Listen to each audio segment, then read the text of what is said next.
e também dizendo que os meus acertos são unicamente devidos aos direitos das partes, jamais aos meus eventuais talentos, quero homenagear as partes neste processo e na certeza de um amanhã de mais felicidade e de menos sofrimento para todos.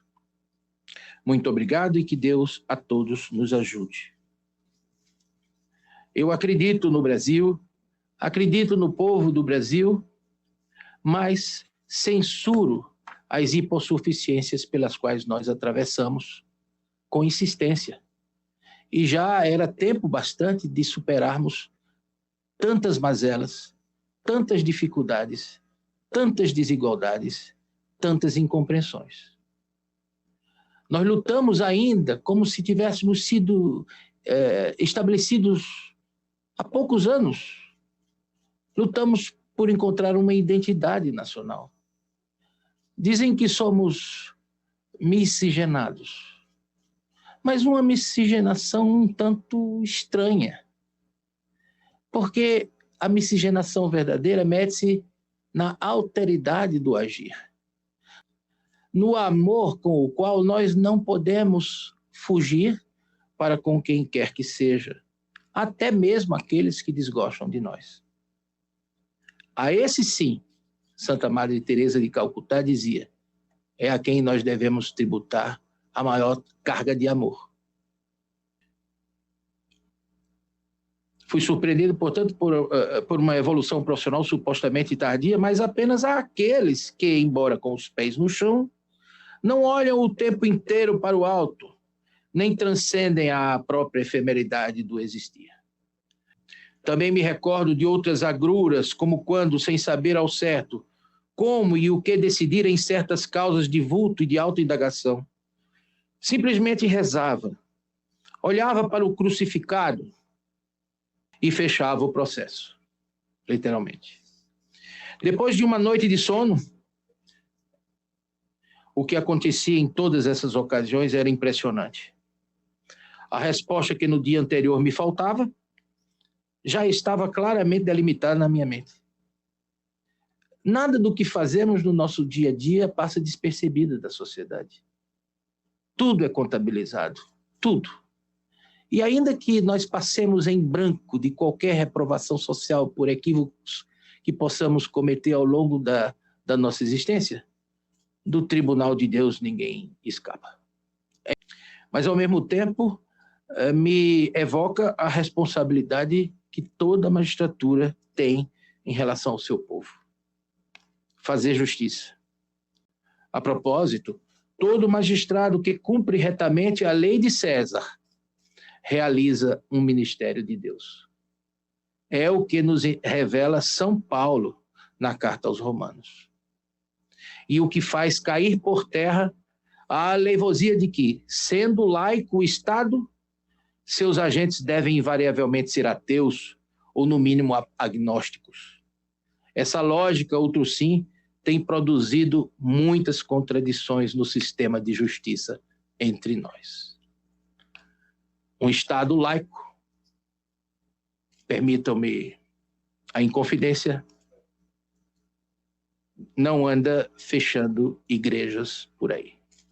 Parece claro ao sentimento jurídico e à correção política dos agires funcionais que o denominado ativismo judicial, subproduto de um suposto neoconstitucionalismo, minimiza a força normativa da Constituição, degrada a autoridade do Parlamento, ainda quando o Parlamento se recuse a exercitar o seu papel, e anula o governo da República. Ora, o ativismo judicial não traduz exatamente um cenário típico do Estado de Direito. E conforme não o seja de fato, resta classificar o fenômeno como uma sofisticada manifestação do autoritarismo. Os filósofos da Renascença diziam que todo vício fica agravado quando dissimulado de alguma virtude. Sobre isto, cumpre lembrar que a Suprema Corte não é aparelho do poder constituinte, mas órgão constituído. No entanto, em algumas manifestações, tem deixado muitíssimo a desejar para uma instituição que detém a suprema prerrogativa de velar pela Constituição e fazê-la ser cumprida à luz dos postulados e valores lá encartados pelo Constituinte, não pela vontade subjetiva ou de eventual orientação ideológica de seus intérpretes, ainda quando ambientados em vetustos raciocínios de vernissage. Enquanto isso, temas inadiáveis como o encaminhamento ao Congresso Nacional do anteprojeto de lei complementar relativo ao Estatuto da Magistratura, conforme determina o artigo 93, caput da Constituição Federal, insistem em não sair da origem, a despeito de tanto retardamento. Acontece que uma tal inação institucional faz da magistratura a única carreira de Estado ainda não regulamentada à luz da Carta Política de 1988, mantida em pleno regime democrático no qual supomos nos encontrar, sob a disciplina de um diploma oriundo do autoritário pacote de abril de 1977, a Lei Orgânica da Magistratura Nacional, denominada LOMAN. Esse retardamento, quer me parecer, desprestigioso para toda a magistratura. Mais grave ainda, submetida a magistratura a um cipoal de disposições regulamentares, resoluções, provimentos e portarias, que não raras vezes intentam substituir a norma jurídica primária, o processo legislativo, e com isso produzem a intranquilidade funcional do corpus, com reflexos negativos à prestação jurisdicional em uma nação que tem sede de justiça. Alguns desses registros substituíram a ideia de trabalho intelectual pelo fenômeno do produtivismo, induzindo políticas de metas que transformam magistrados em operários da escrivinhação, diverso da condição julgadora.